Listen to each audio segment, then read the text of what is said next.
ছাড়া ছাড়া করো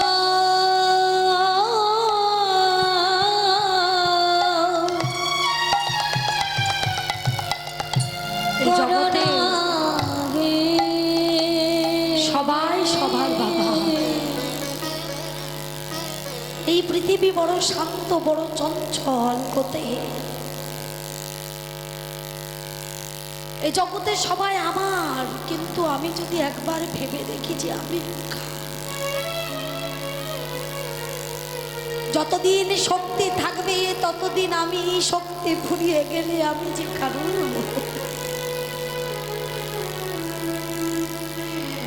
শক্তি ফুরিয়ে গেলে আমার যতই ঐশ্বর্য থাকুক না কেন বাবা, আমি যদি ঠিক মতন খেতে না পারি কেউ খাইয়ে দেবে না, আমি যদি চলতে না পারি কেউ পৌঁছে দেবে না, আমি যদি বিছানায় শুয়ে শুয়ে বলি হ্যাঁ গো আমায় একটু নিয়ে যাবে, আমি একটু মন্দিরে যাব, কেউ বাবা নিয়ে যাবে না।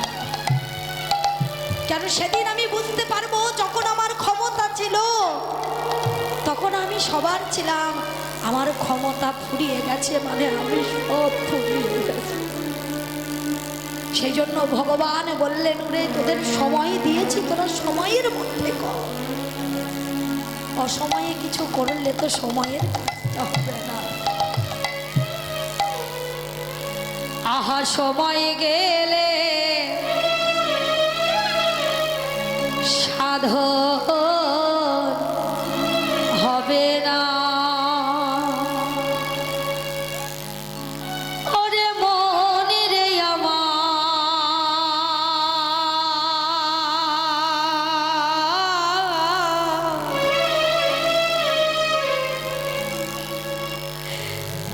সময় গেলে সাধন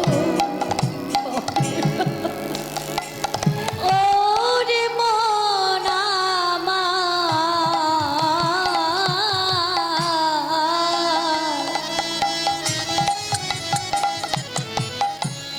সময় গেলে সাধন হবে না,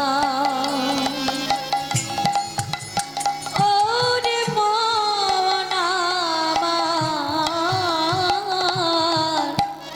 সময় গেলে সাধন হবে না। তুমি দিন থাকিতে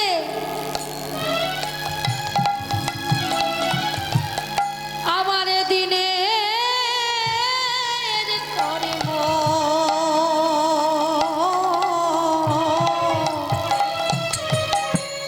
অমন কেন করিলা না,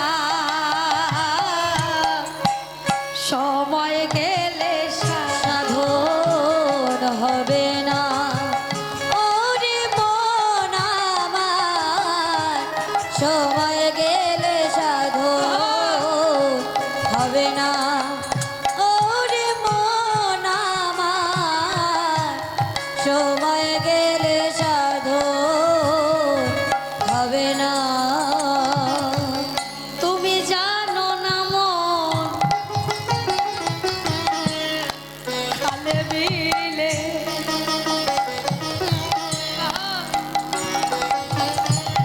থাকে নামে জল শুকালে, তুমি জানো না মন খালে বিলে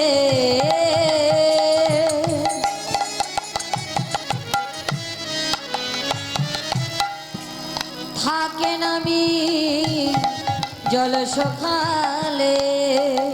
ও মায়েরা, সাধারণ খালে বিলে কিন্তু মাছ কম থাকে যতক্ষণ জল।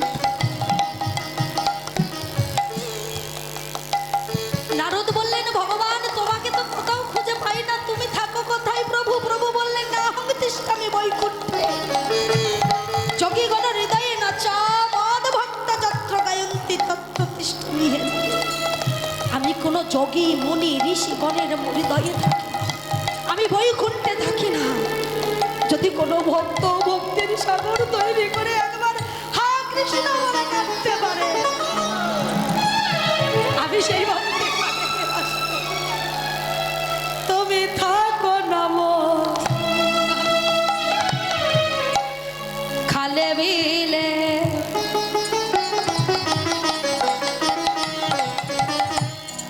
থাকে নামে জল শুকালে। তুমি জানো না মন খালে বিলে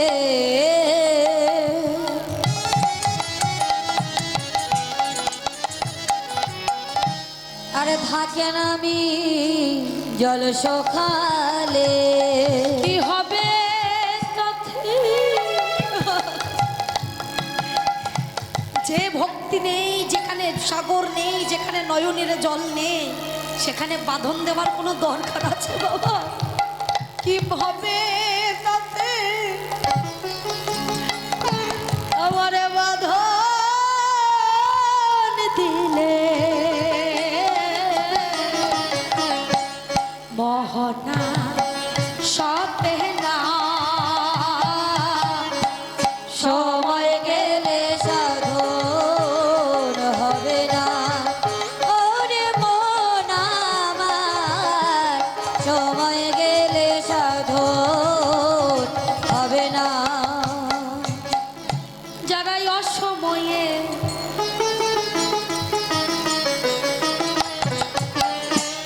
কৃষি করে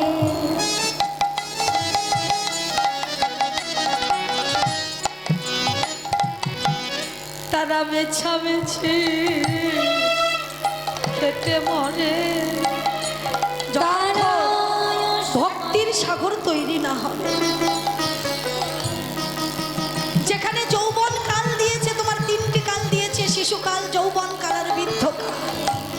শাস্ত্রে বললেন তিন কালের মধ্যে যৌবন কালে যদি তুমি ডাকতে না পারো, তবে বৃদ্ধতে এসে ডাকলে তোমার কাজ হবে। আর যারা এই অসময়ে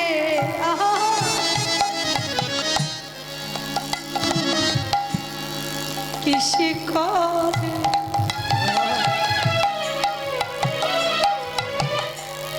তারা মেছামেছি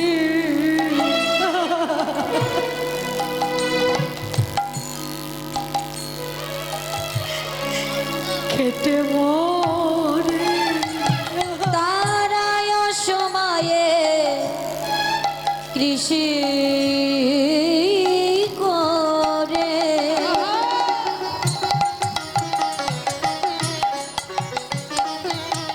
তারা মিছামিছি খেটে মারে। যদি বৃক্ষ হবা ও সেই বীজের জোরে অমন ফল তো ধরে না। সময় গেলে সাধন হবে না। ওরে মন আমার সময় গেলে সাধন হবে না। দেখুন কত সুন্দর কথা বলছে। আহা, যিনি লিখেছেন এই গানটা তার নাম লালন ফকির। আজকে লালন ফকির তিনি লিখেছেন, আর সেই গানগুলো নিয়ে আজও রিসার্চ চলছে। রিসার্চ চলছে কেন? তিনি যে লিখেছেন তার বিশ্লেষণ, তার কথার তত্ত্ব কিছুই খুঁজে পাওয়া যাচ্ছে। তথ্য মানে কি? তথ্য মানে যে জিনিসটার পরে প্রকাশ করা যায়। কিন্তু তথ্য মানে কি? যে জিনিসটা প্রকাশ করতে গেলে তলায় ঢুকিয়ে আরো গভীরে যার নিস্তার না পাওয়া যায় তাকে বলে তথ্য। তাহলে আপনি তত্ত্ব জানলেন, তত্ত্ব কি করে জানলেন? তত্ত্ব তখনই জানবেন যখন আপনি ভেতরে প্রবেশ করবেন। ভেতরে কারা প্রবেশ করতে পারে? যাদের দেহটা ভজনীয় আছে, যারা দেহ তত্ত্ব জানে, যারা দেহের খবর রাখে, তারাই একমাত্র তত্ত্বটা জানতে পারবে। না হলে ভেতরে গভীরে সমুদ্রে না গেলে বোঝা যাবে না তত্ত্ব কোথায়। তাই লালন ফকির বোঝানোর জন্য লিখেছে অসময়ে আমারে অমাবস্যায় পূর্ণিমা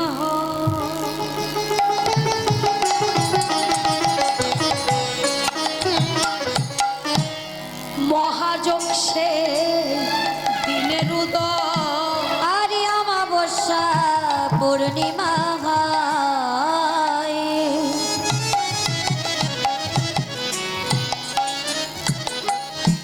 আরে মহাযোগ সে দিনের দায়ী। অমাবস্যায় পূর্ণিমা হয়, হয় কখনো? অমাবস্যায় কখনো পূর্ণিমা হয় বাবা? লালন ফকির বললেন হয় গো হয়। অমাবস্যা পূর্ণিমা একটা চাঁদের মধ্যেই হয়। ওই চাঁদের 16 কলা পরিপূর্ণ থাকে তখন হয় পূর্ণিমা, আর যখন 16 কলা ভাঙতে ভাঙতে এক কলা এসে দাঁড়িয়ে থাকে তখন হয় অমাবস্যা। ওই এক কলা বাকি থাকতে যখন যে যোগের উদয়টা হয়, ওই যোগে কেউ যদি স্নান করতে পারে তাহলে অমৃত যোগ লেগে যায়। তখন তার দিনের যোগ দিনে থেকে যায়, বিয়োগ হয় না। আর বিয়োগ যদি না হয়, গোবিন্দ চরণে এই যোগটা দেওয়া যায়। ওই অমাবস্যা পূর্ণিমা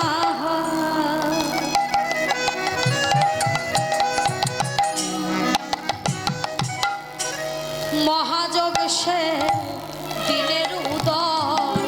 আরে অমাবস্যা ওঠে কোথা থেকে? নাভিপদ্ম দ্বারা। পূর্ণিমা নাভিপদ্ম দ্বারা গঙ্গা যমুনা সরস্বতী ত্রিবেণীর ঘাট থেকে ঊর্ধ্বমুখী প্রকাশ পায়। দিনের যদি কেউ সেই ধারাটাকে ঊর্ধ্বগতি থেকে নিয়ে যেতে পারে, ধারার নাম হয়ে যায় রাধা। আর যদি সেই ধারাটাকে নিচের দিকে নিয়ে চলে যায়, তাহলে ধারাটা ধারায় নিম্ন গতিতে গিয়ে নষ্ট হয়ে যায়। আর যে নষ্ট না করে ঊর্ধ্বমুখীতে প্রসারণ করে ধরে রাখতে পারে, শতদলে বেঁধে রাখা যায়, সেই দিন সেই যোগটা সবাই মিলে দেখতে পায়। তাই অমাবস্যায় পূর্ণিমা হয়, মহাযোগ সেই দিনের উদয়। অমাবস্যা পূর্ণিমা হয়, আরে মহাযোগ সে দিনের দায়ী। ফকির লালনে বলে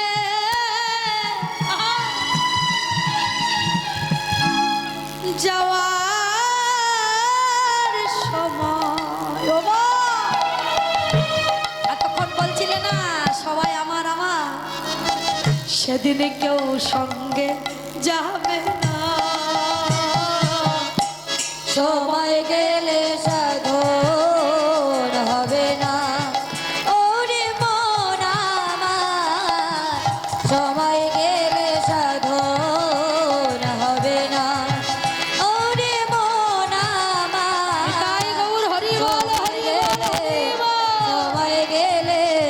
সময় গেলে সাধন হবে না। ভালোবাসলে ভালোবাসার মতন বাসতে হবে বাবা। গোবিন্দকে ভালোবাসতে গিয়ে মনটা যদি অন্যদিকে থাকে, তাহলে তো গোবিন্দের প্রতি ভালোবাসা জন্মাবে। গুরুর চরণটা হৃদে ধরতে গিয়ে যদি মনে অহংকার জন্মে, গুরুর চরণটা দেখে যদি ভক্তি না হয়, সে কোনোদিন ভবলোকে যেতে পারবে না।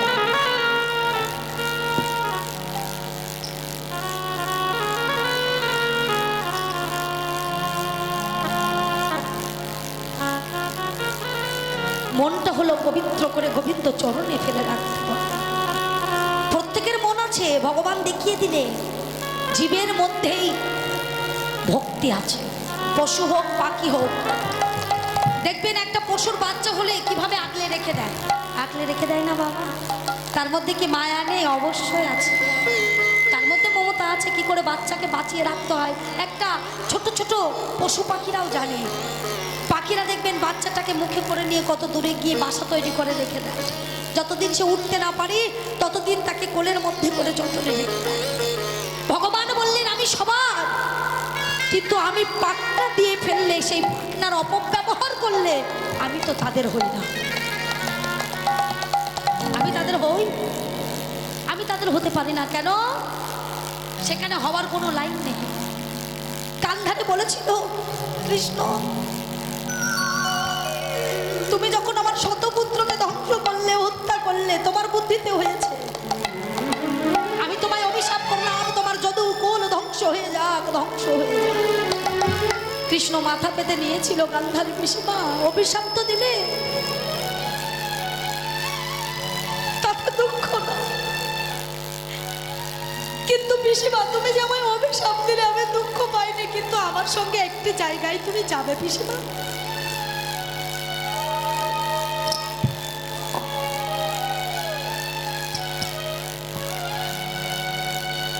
তুমি কি আমার সঙ্গে একটি জায়গায় যাবে?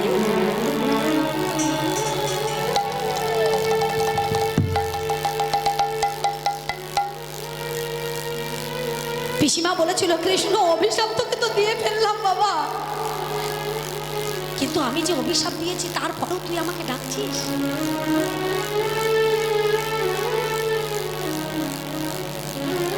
পিসিমা তুমি তো আমার মা,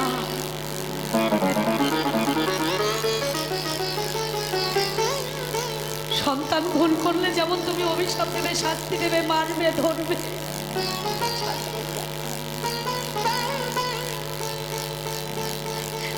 কিন্তু তুমি যে আমার যদুকুল ধ্বংস করতে চেয়েছো পিসিমা, তুমি কি জানো আমার ছোট ছোট সব সন্তান আছে, আমার দাদার সন্তান, আমার সন্তান, তারা তো ছোট ছোট আছে। তাদের কি তুমি হত্যা করতে চেয়েছো? আমার যদুকুল ধ্বংস মানে কি আমরা সবাই শেষ, তাতে আমার দুঃখ নয় পিসিমা, কিন্তু তুমি আমার সঙ্গে একটু এসো।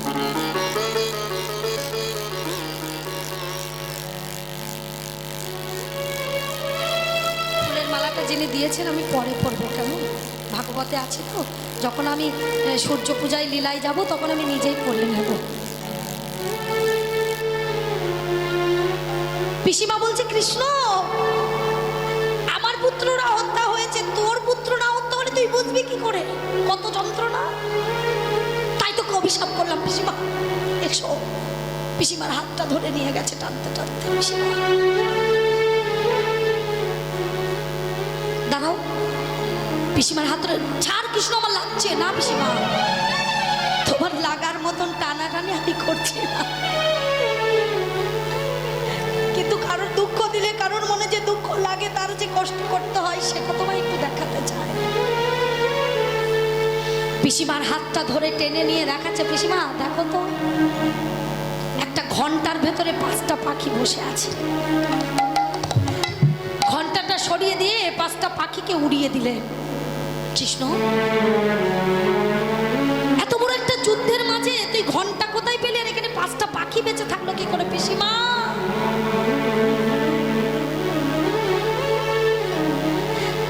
এত বড় যুদ্ধের মধ্যে একটা মানুষ বেঁচে নেই, কিন্তু এই 5টা পাখি বেঁচে আছে। একবার তোমার মনে প্রশ্ন জাগলো না কেন পাখিগুলো বেঁচে আছে? পিসিমা তখন বলছে, কৃষ্ণ রে, এই 5টা পাখি ঘন্টার ভেতরে কি করে এলো? পিসিমা যারা আমার হয় আমি তো তাদের হই।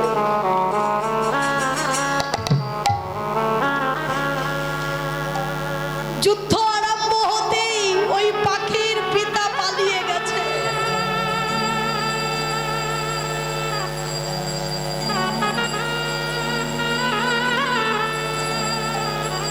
ওর পিতা যখন পালিয়ে গেছে, ওই মাতা বাচ্চাগুলো নিয়ে বসে আছে। পিতা যখন চলে যাচ্ছিল তখন ওই মাতাকে, ওই পাখির মাকে বলেছিল, চলো আমরা চলে যাই, এরকম বাচ্চা বেঁচে থাকলে আবার হবে। কিন্তু একটা বাবা বাচ্চা রেখে চলে যেতে পারে, একটা মা তো তার সন্তান রেখে যেতে পারে না। সে বলেছিল, হ্যাঁ গো, এই যে যুদ্ধ শুরু হয়েছে শুনেছ কি, এই যুদ্ধের মালিক হলেন ভগবান। সে যদি থাকে আর তাদের কাউকে যদি রাখে, তারাও নাকি বেঁচে থাকে। তোমার যদি চলে যেতে ইচ্ছা করে তুমি চলে যাও, আমি আমার বাচ্চাদের ফেলে রেখে যেতে পারবো না। সে 2টি বাহু তুলে 2টি পাখনা মেলে বলেছিল, কৃষ্ণ দয়াময়, শুনেছি তুমি নাকি ভগবান, যদি আমার বাচ্চাদের সঙ্গে আমার মৃত্যু হয় হোক, কিন্তু আমি আমার বাচ্চা ফেলে যাব। কৃষ্ণ তার যখনই কৃষ্ণকে ডেকেছে, পাখি পাখনা মেলে, ওই পাখিটা যখন হা কৃষ্ণ বলে 2 ফোঁটা নয়ন বাড়ি ফেলে রেখেছে। কৃষ্ণ কৃষ্ণ থাকতে না পেরে বলেছিল, অর্জুন ওই যে যোদ্ধা হাতি যাচ্ছে, ওর গলায় যে ঘন্টাটা আছে কেটে ফেলো তো, ওই ঘন্টাটা আমায় দাও।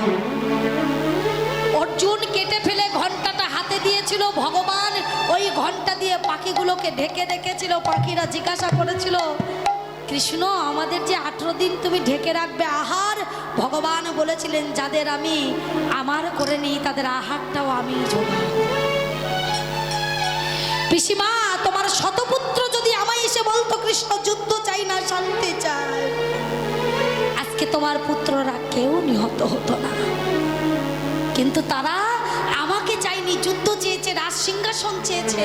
পিসিমা, তুমি না জেনে যেমন আমাকে যদুকুল ধ্বংস হয়ে যেতে বললে, আমার দুঃখ নাই পিসিমা, কিন্তু এ জগতে কেউ যদি আমাকে না রাখার মতো রাখে,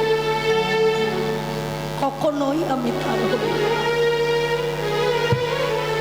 একটা পাখিরও যে গান থাকে বাবা, আমাদের মানুষের সেই জ্ঞান থাকে না কেন জানেন?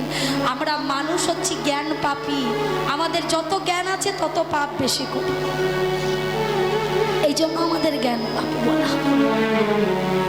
আজকে মহাপ্রভু নদীতে এসেছি, নদীয়ার তীরে দাঁড়িয়ে, আজকে সুরধনী গঙ্গার তীরে দাঁড়িয়ে দেখছি যে কত শত অগণিত ভক্ত তাকে ভালোবেসে হা গৌর হা কৃষ্ণ বলে ডাকছে।